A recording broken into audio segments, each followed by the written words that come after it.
لا أعتقد أن أحد هناك في شمال قطاع غزة لديه كفاية من الطعام.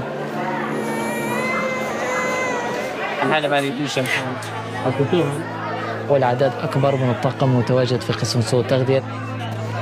Every day, the cries of hungry children fill the halls of Kamal Adwan Hospital in North Gaza. Some children here at the malnutrition clinic have never known a full meal in their lives. After the Hamas attacks on October 7th, Israel cut off fuel, food and water from Gaza. Within weeks, starvation had spread in the north. Israel doesn't allow foreign journalists into Gaza, so we worked with Palestinian reporters who filmed for us at Kamal Adwan Hospital in June.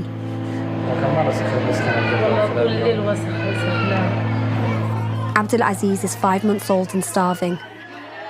Dr. Ahmed Nasser has been taking care of him with what little resources the hospital has on hand.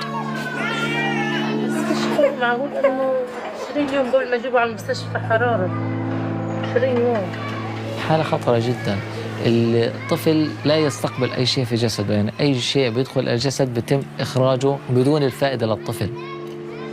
الأم كانت أيامها قادمة للمستشفى نتيجة أن الطفل يعاني من إسهال مزمن وتقيؤ، وطبعا ارتفاع في درجات الحرارة، ارتفاع حرارة الجسم. في كتير فجأة بتظهر لك حالات بشكل مفاجئ بشكل كبير، يعني بتلاقي مثلا في يوم من الأيام بتلاقي لك مثلا 30-40 حالة نفس السبب. ياخذ الله شيء طبيعي حاليا؟ بس عادي يعني كثير.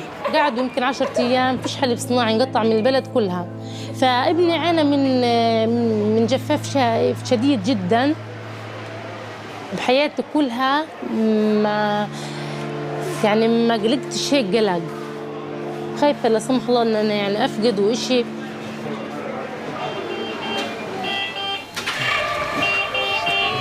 شوف هذا.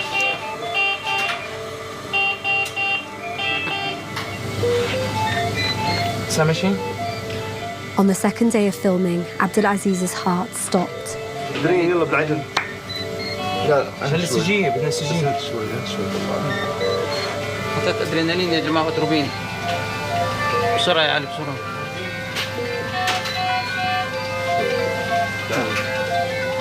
Doctors resuscitated him, but he remained unconscious in intensive care.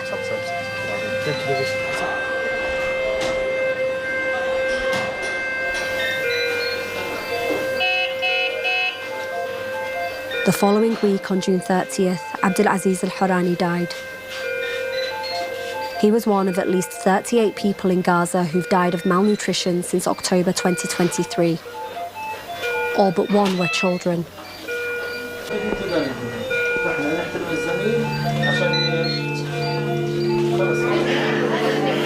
Israel and its most powerful ally, the United States, deny that aid to Gaza is being blocked. But our reporting has found that Israel has restricted the flow of humanitarian assistance since the start of the war, creating one of the worst man-made famines of the 21st century.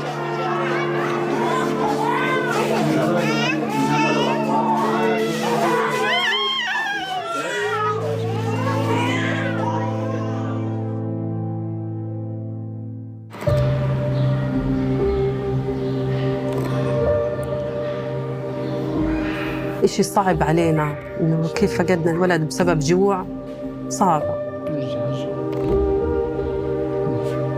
When famine starts, it takes the youngest first. It's been 5 months since Hanan Assaf and her husband Mohammed buried their 2-year-old son, Khalid. This is Khalid in happier times, before the war on Gaza and the starvation that followed. هذه الحرب دمرت كل إشي، بيوت، البني آدمين، الشجر، الحجر، كله تدمر. هذه غرفة ابني الصغير، حرقوا لنا إياه الاحتلال، ما خلونا ذكرى لا أي حاجة.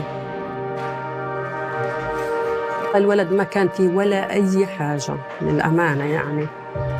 فجأة الولد بدأ يزن، أكله خف لأنه مش موجود الأكل. كان هو متعود على اللبن، رز، فواكه ياكل الولد، وهذا طبعا من بداية الحرب بدأ يخف شوية لحد درجة إنه انقطع نهائياً. ما كان فيش موجود أبداً إلا الخبازة، ما فيش شيء في السوق.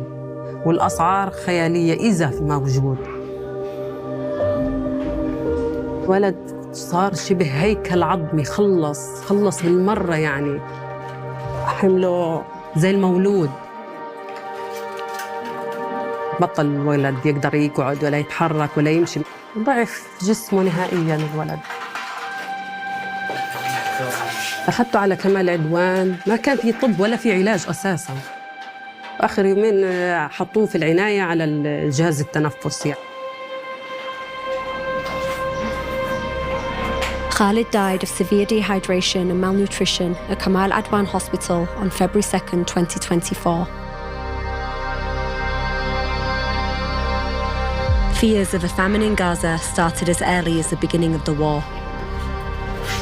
Israeli leaders announced a crippling blockade in response to Hamas's attack on October 7th, in which nearly 1,200 people were killed. 251 were taken captive. אנחנו מטילים מצור מוחלט על העיר עזה. אין חשמל, אין מזון, אין מים, אין דלק. הכל סגור. לא נאפשר סיוע הומניטרי של מזון ותרופות משטחנו לרצועת עזה. Israel launched an unrelenting bombing campaign ahead of a bloody ground offensive. Gaza's health ministry says more than 40,000 Palestinians were killed since the start of the war, most of them women and children. And now famine has spread throughout the Gaza Strip.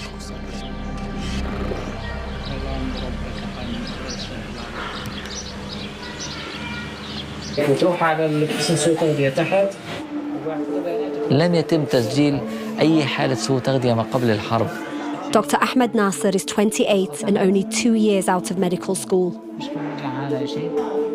He's a pediatrician at Kamal Adwan Hospital in North Gaza, where the most serious malnutrition cases are treated. His staff of 8 is responsible for hundreds of starving children. غالبية الحالات بتيجي في إسهال مزمن، تيجي في أمراض في الصدر، لأنه في النهاية سوء التغذية هي تؤدي إلى ضعف للمناعة. كان هذه الأعراض أكثر ما ظهرت بعد 5 شهور من الحرب، وبلشت الأمور تزداد. فالكثير من الأعراض اللي ممكن طبعاً من ضمنها اللي هي كنت تؤدي إلى الوفاة. دكتور أحمد، السلام عليكم. ممكن تشرح شوية الوضع اليوم؟ كيف الوضع اليوم في غزة؟ صراحة الوضع الحالات سيء، وفي طرد عدد كبير من الحالات. بالنسبة للقصف في الأيام الفترة الأخيرة بدأت تزداد الوتيرة كثير في شمال القطاع. أول مرة ردت أسألك في رأيك منو المسؤول عن الوضع في غزة؟ الاحتلال الإسرائيلي هو المسؤول الأول في النهاية عن اللي بيصير في قطاع غزة بشكل كامل. ما فيش أمان في أي مكان من ناحية القصف والصواريخ والقذائف. بعدين الأكل والشرب مش متوفر. أنا بخاف أفقد حدا من أطفالي بسبب الجوع لأني فقدت طفل. قبل كنا نفكر كيف بدنا نجوز أولادنا، نودي أولادنا جامعات، نفكر في المستقبل يعني. هل لقيتها ما بتفكر أصلاً إلا إنك تقدر توفر لأولادك حالياً الأكل والشرب خلاص. Israel has maintained a partial siege on Gaza since 2007 after Hamas was elected. Before the war, an average of 500 trucks of humanitarian aid and commercial goods entered Gaza each day. Now it's less than half that, despite the desperate need. And for months, the trucks that did try to get through were attacked by far-right Israeli groups as police and soldiers did little to stop them. إحنا ناس مدنيين ما إلنا بأي مشاكل. من أبسط الحقوق يتوفر لنا الأكل والشرب لأهل غزة. By July, independent UN experts said there was a full-blown famine in Gaza. But Israel says that isn't true and blames aid shortages on humanitarian groups. The US won't publicly admit Israel is blocking aid, which is a war crime. It is widely known and documented in the humanitarian community and the US government that Israel has been blocking humanitarian assistance since the start of the Gaza conflict. Stacey Gilbert was a senior officer in the US State Department and specialized in humanitarian assistance. She resigned in May after the Biden administration concluded Israel isn't blocking aid. They have made a policy decision to support Israel unconditionally. We conducted more than 20 interviews with the UN, aid workers, and former US officials. They described how Israel restricts aid, denies deliveries, and creates bottlenecks. What are those specific ways of aid being blocked? It's everything. There are administrative obstacles, not enough customs officials checking these items. The food that goes bad because it's waiting on the trucks, so it's like a spigot. They turn on, they turn off. They decide that some things can't go in, other things can.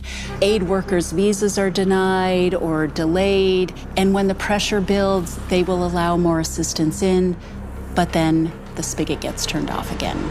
So Israel and the United States government will say, look, some assistance is going in. It's never been enough. And they know that. The US gives Israel billions of dollars in security funding each year. There's a US law that prohibits arms transfers to countries that are blocking humanitarian assistance. The administration deliberately denies the facts on the ground because it would trigger consequences to cut off security funding. It allows the weapons sales to continue. The weapons are the engine that fuel this war, and we are not taking responsibility for our role in it. And even when aid crosses the border, Israel makes obstacles for humanitarian workers to deliver supplies inside Gaza. Checkpoints, damage to roads, and lack of coordination delayed aid distribution and worsened the hunger crisis. We were hampered almost every single step of the way in the missions that I went on. There's a lot of restrictions on our access to places, which results in delays or even danger to staff. Tess Ingram was delivering aid to Kamal Adwan Hospital with a UN convoy in April when it came under fire near an Israeli checkpoint. Gunfire broke out and bullets hit the vehicle that I was in. Here, and then I went here. This one, here. My door and my window of our armoured vehicle. Do you know that it was the Israeli military doing the shooting, and who were they targeting? I know that the shooting came from the direction of the checkpoint, and it seemed to be aimed towards these apparent civilians who were just to the east of our convoy. Did you reach out to the Israelis about this, and what was their response? Did they investigate what happened? We were told that it wasn't from the direction of the checkpoint and that they weren't involved and no investigation was conducted. Did you manage to get the aid delivered? We were held there at that holding area for hours more, to the point that the mission wasn't feasible, and we had to turn around and go back to Rafah. So these sorts of delays that really prevent us from doing our job, and at the end of the day, it's the kids that pay the price for that. And that is heartbreaking. And how do you explain that to a mum who is asking you, what can you do for my child? Nearly 300 aid workers have been killed so far. The majority were Palestinians working for the UN. This has been the deadliest conflict for the organisation since its founding. UNRWA, the UN Organisation for Palestinian Refugees, says many of its facilities and convoys have come under attack despite coordination with Israeli forces.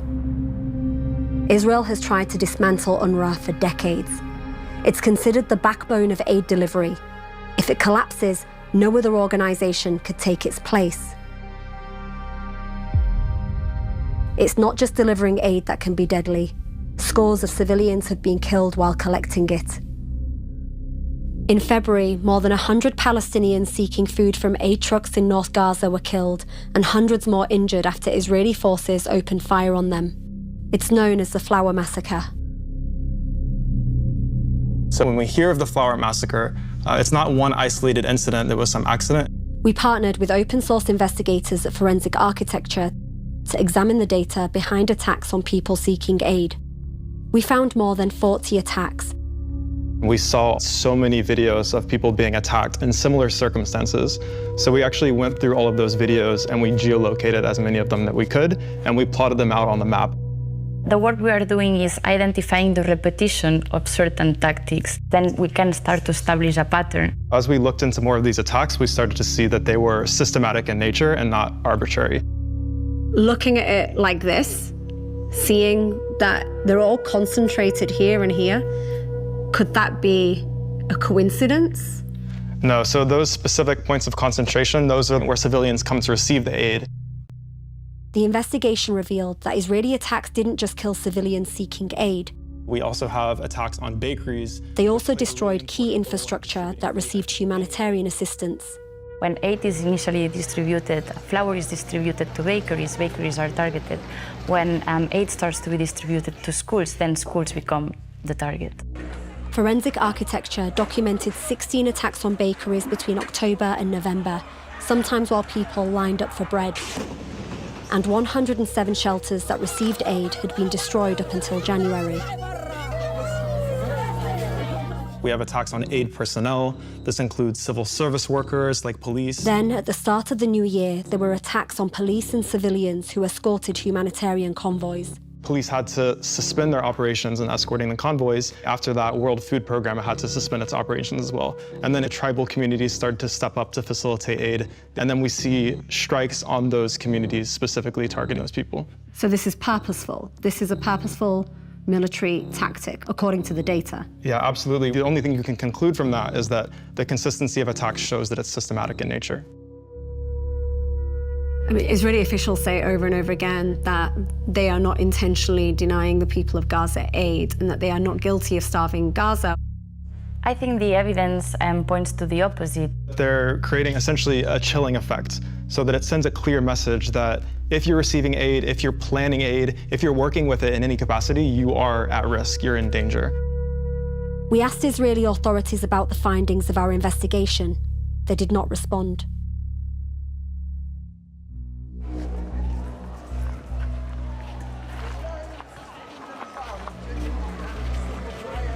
مجتمع الدولي في النهاية ما تم فعله من الاحتلال الإسرائيلي على مرأى الجميع والكاميرات جميعها. ما تم إيصاله إلى الإعلام هو جزء من المأساة والمجاعة التي يعاني منها السكان شمال قطاع غزة. The Biden administration has refused to condition US weapons on Israel improving the humanitarian situation in Gaza. The measures the US has taken, from opening a pier to airdropping aid, have largely been ineffective. عندك رسالة للسياسيين الأمريكيين فشي بسيط إلا نقدر نقلهم أي شيء شو تريدنا نقلهم؟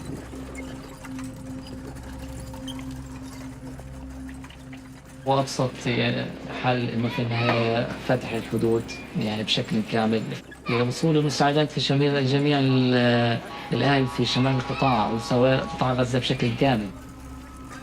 أبسط شيء ممكن تعمل انتهاء الحرب. Famine is not a foregone conclusion in a conflict. Famine happens when assistance is blocked. It is the outcome of a deliberate decision. In April, Stacey Gilbert was asked for her input on a Biden administration report on whether Israel was committing war crimes in Gaza. I was shocked to see that it said in very clear terms, it is our determination that Israel is not blocking humanitarian assistance. You had advised that that wasn't the case. Is that correct? Yes. The subject matter experts were removed, and the report was moved up to a higher level.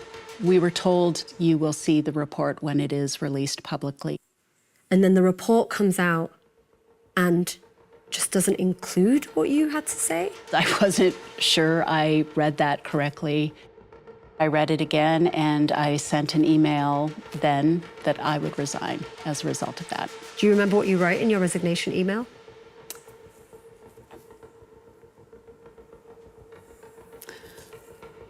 I said that report will haunt us.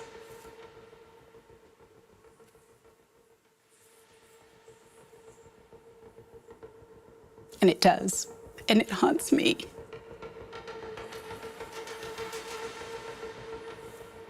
The determination that Israel is not blocking humanitarian assistance is patently, demonstrably false.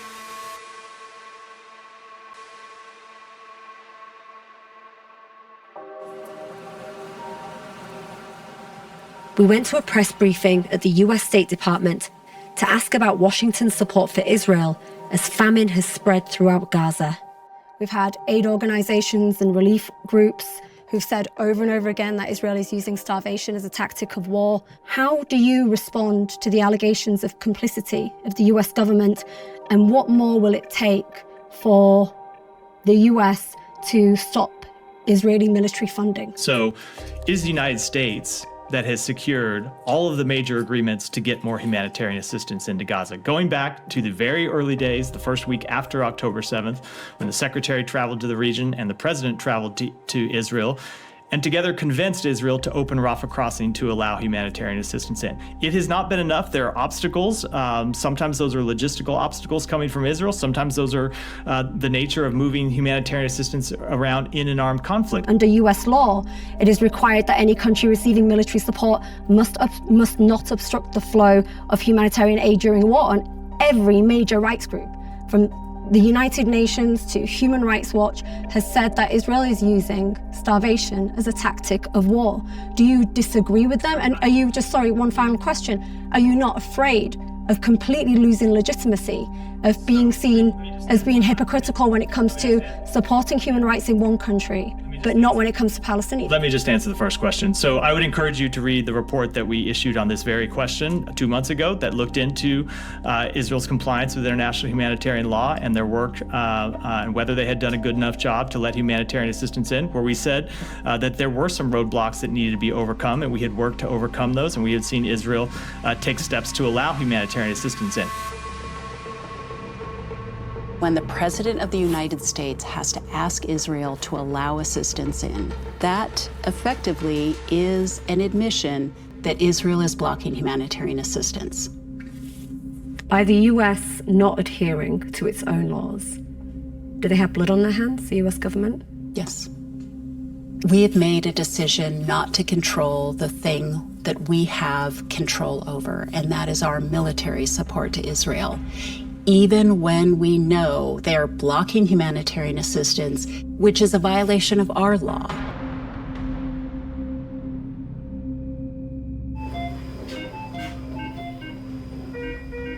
When famines happen, it means many lives are already too far gone to save. Long after the war ends, Gaza's children will likely feel the effects of starvation for the rest of their lives. الموضوع الستادي حيستمر لفترة طويلة حتى أن تصبح الوضع في شمال قطاع غزة إلى ما كان عليه سابقاً ما قبل الحرب.